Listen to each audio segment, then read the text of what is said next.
They told you to admire her, to praise her kindness, to fear her pain, to protect her purity as if it were the last sacred thing in a broken world. But what if this worship was never love? What if it was obedience? Conditioned, programmed, forced. From the earliest stories whispered into our ears, the feminine was cloaked in divinity, mother of creation, heart of compassion, symbol of moral light. You were taught not to question her essence, only to serve it. And if you doubted, you were broken, branded bitter, branded dangerous. Schopenhauer did not kneel. He saw what few dared to name, that beneath the velvet myth lies instinct, raw, self-preserving, calculated. He wrote of the will, that blind, primal force that drives all living beings. And in women, he saw a force even more concealed by illusion. Not evil, but indifferent. Nature's quiet agent of control, cloaked in smiles and seduction. Why does the world insist on female moral superiority? Why is her betrayal excused, but his punished? Why is her desire natural, but his predatory? Because truth threatens order. The illusion of her goodness is not for her sake, but yours. It keeps you docile. It keeps the system running. If the masses saw what Schopenhauer saw, a creature governed not by virtue, but by will, the sacred would collapse. But here's the question that should haunt you. Have you ever truly loved a woman? Or have you only loved the mask you were told to see? You were never given a choice. You were indoctrinated to adore a myth and punish the moment you notice the cracks. This is the beginning, not of misogyny, but of forbidden clarity. And once seen, it cannot be unseen. The veil has lifted. Now we descend. She doesn't need to speak to control you. She only needs to be seen. Men build empires for her gaze. They destroy kingdoms for her silence. But have you ever wondered why her power is so quiet? Why it doesn't shout, threaten, or command, but still bends your will like iron over flame? Schopenhauer observed what most philosophers ignored, that women's power is not direct, but subterranean. It moves in shadows. It manipulates, through absence, through fragility, through what is not said. This is not weakness, it is strategy. Nature armed her not with strength, but with influence, the kind that slips beneath logic and anchors itself in your need to be wanted.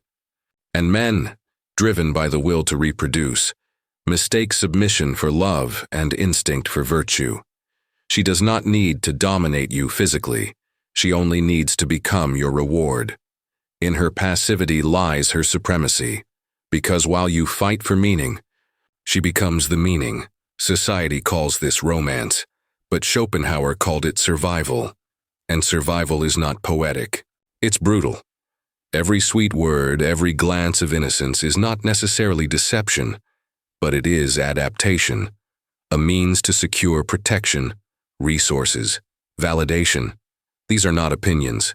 These are biological patterns, etched deep in the nervous system.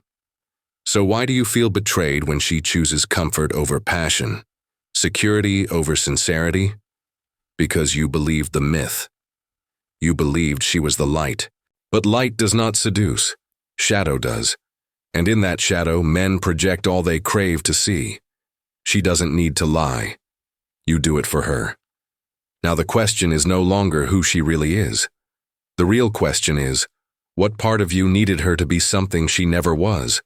You are not just deceived by her.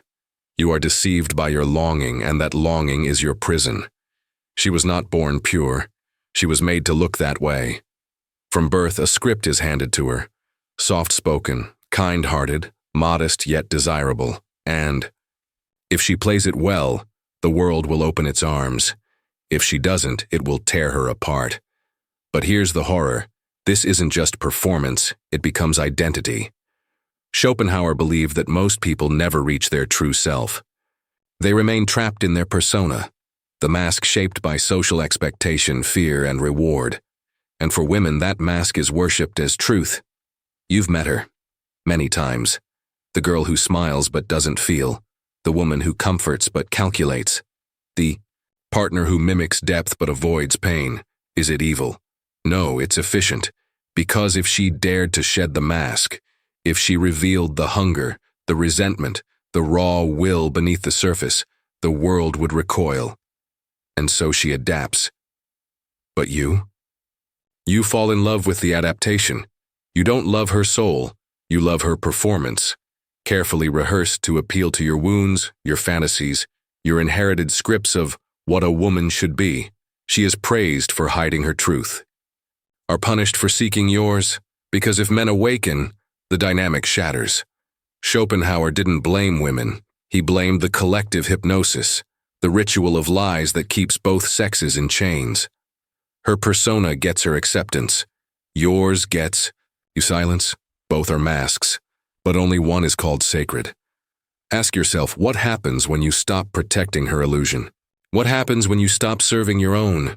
Because if the mask dies, something far more dangerous begins to breathe.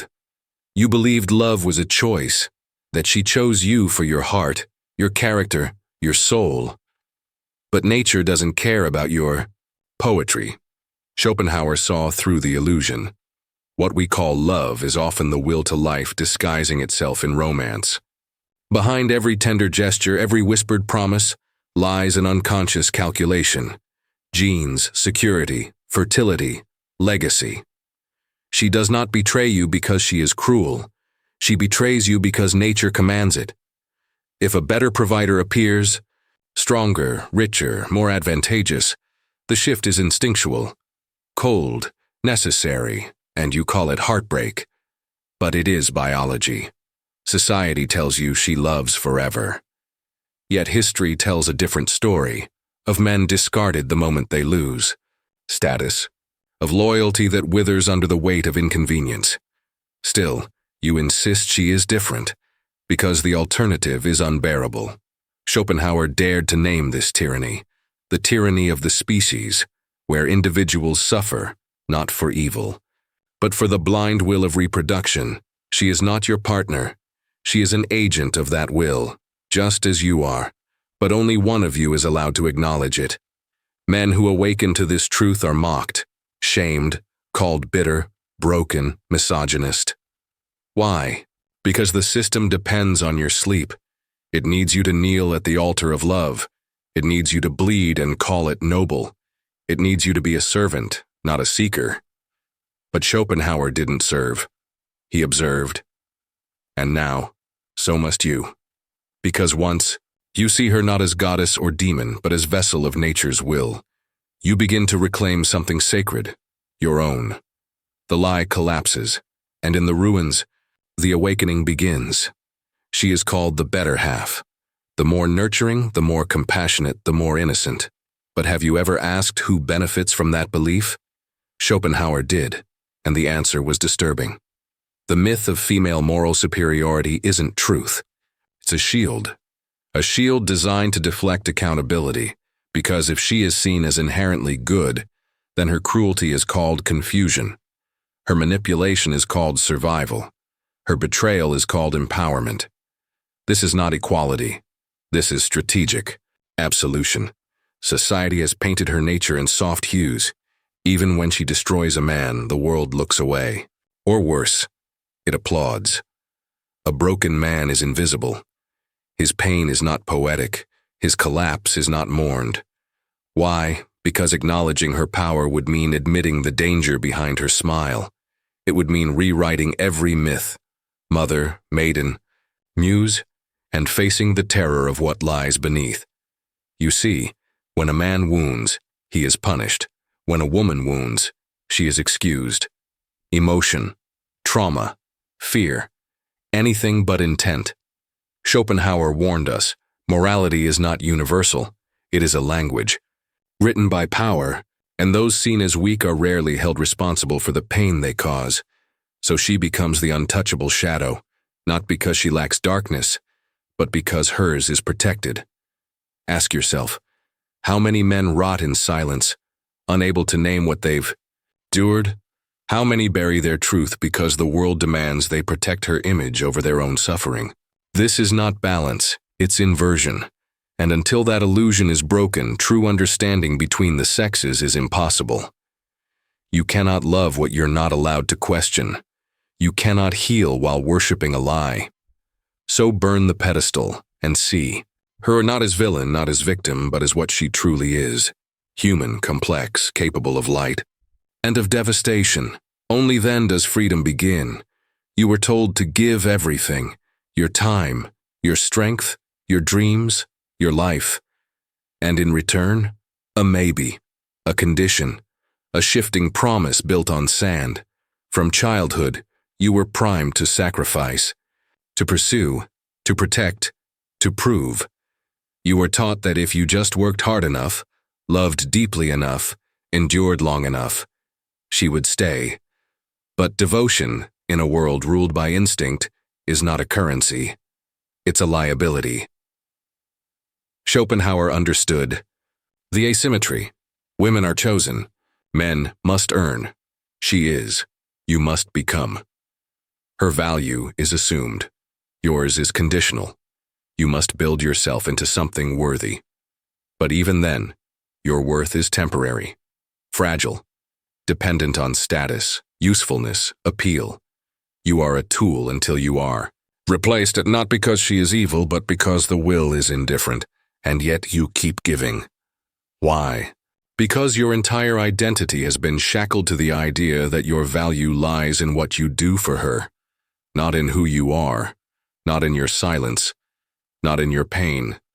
This is the quiet annihilation of men, to be needed, but never seen. To be wanted, but never loved unconditionally. To give everything, and be told it was never enough, and the worst part? You blame yourself because the myth says if she left, it's your fault. If she withdrew, you failed. If she no longer desired you, you must become more. But what if the truth is this? You were devoured not because you were weak, but because you were useful. And once that utility faded, so did the illusion. Schopenhauer never begged for love. He watched it disassemble the human spirit and expose the machine underneath. Now it's your turn to watch and to choose. You can keep bleeding in devotion, or you can stop worshiping at the altar of feminine approval and start breathing on your own. She is not your salvation. She is not your destruction. She is both and neither. But you were only allowed to see half of her, the bright half, the nurturing half, the half that smiles and soothes, that loves and heals. This is the version society sanctified, the persona crafted not to reflect truth, but to maintain control. But what happens when the other half slips through? What happens when the smile fades and you glimpse the shadow? Schopenhauer wasn't afraid to look. He saw the unconscious drives, envy, coldness, manipulation, competition masked as innocence. Not because women are evil, but because they are human. And like all humans, they carry a shadow. The dark, reflection of what they cannot admit to themselves. But society doesn't allow her to own it. It teaches her to project it. So when she feels rage, you become the villain. When she feels shame, you are the monster. When her emptiness rises, you are to blame for not filling it. You become the container for her unacknowledged wounds. And because you're taught to be strong, you absorb it. Because you're taught to protect her, you never speak of the poison she pours into you. You call it love, but it's possession. You call it care, but it's control. The feminine shadow is not softness. It is silent domination. It moves through expectation, guilt, silence. It cloaks itself in victimhood while wielding immense psychological power. And the more you deny this, the deeper you fall into her gravity. Schopenhauer warned us, true liberation comes not from comfort, but from confrontation, to see the truth of woman. Not just the ideal, not just the horror, but the whole. Because until she owns her darkness, you will keep drowning in it. And until you own your fear of that darkness, you will keep calling your prison love. You didn't love her. You loved the idea of her. And that idea was never yours. It was manufactured, right? By stories, by songs, by silent glances you never questioned. From the moment you first felt desire, it was already infected with myth, the myth of the one. The soul connection, the redemptive power of feminine love. But Schopenhauer saw it clearly. Love, as romantic idealism, is a collective hallucination, a psychological trap laid by nature to ensure the continuation of the species. Nothing more. It promises eternity. It delivers entropy. Because no human can live up to the fantasy. No woman can bear the weight of being your salvation. And yet you begged her to carry it, so when she failed, when she disappointed, when she turned cold, when she chose herself, your world didn't just crack, it collapsed. Not because she was cruel, but because your illusion was. Schopenhauer wrote that the greatest suffering stems not from pain itself, but from the dissonance between reality and expectation. You didn't suffer because she left. You suffered because you believed she couldn't. You believed she was love incarnate, but she was a mirror, a reflection of your hunger, your hope, your wounded innocence. She didn't betray you. Your fantasy did. Romantic love demands you ignore the truth. That attraction fades. That needs shift. That willpower buckles under time and repetition. And yet, you cling to the story, because the alternative is terrifying. That love is not divine. That it doesn't heal you. That it doesn't complete you. That it was never meant to. Until you kill the idol, you cannot see the person. And until you let the ideal die, you will remain a slave to it, chasing shadows, calling them soulmates, bleeding for phantoms. The cure is not more hope. The cure is awakening. You were promised balance. A future where men and women would stand as equals, in rights, in respect, in recognition. But look closer.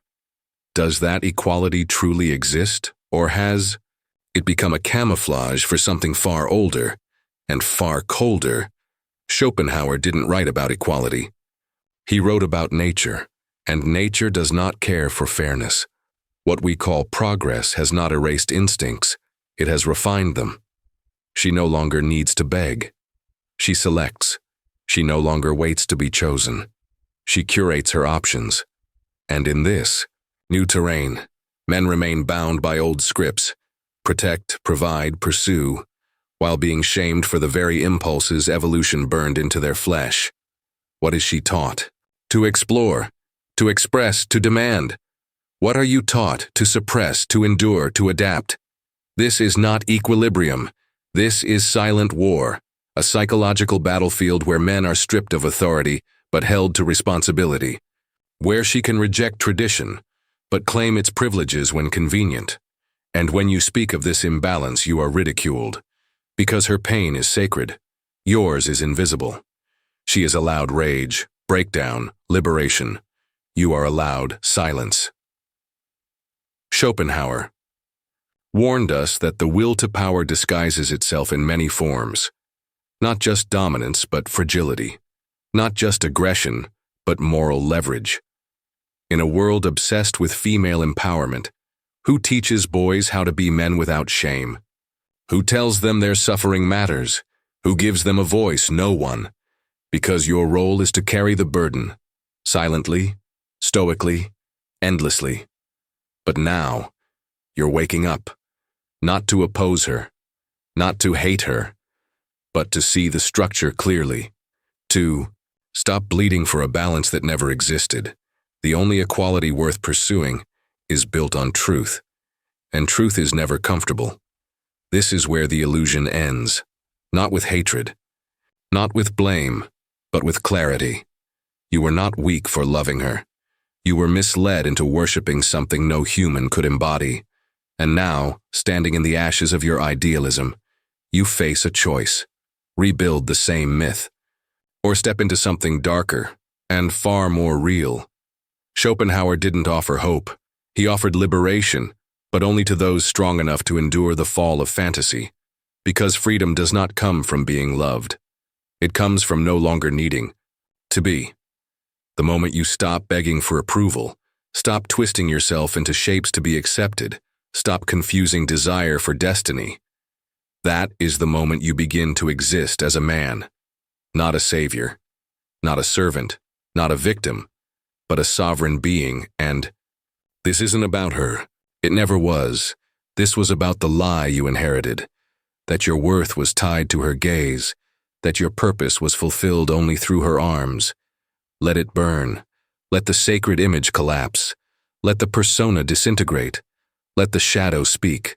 Because when you see her, not as goddess, not as demon, but as mirror, something inside you shatters, and from that rupture, something awakens. You stop chasing completion. You start embracing contradiction. You stop asking to be chosen. You start choosing yourself. This is not bitterness. This is rebirth. Disillusionment is not the end. It is the beginning of strength, unshackled, of love without delusion, of truth without sedation. So stand in the wreckage, face it all, and walk out, not as the man she wanted, but as the man you were never allowed to become.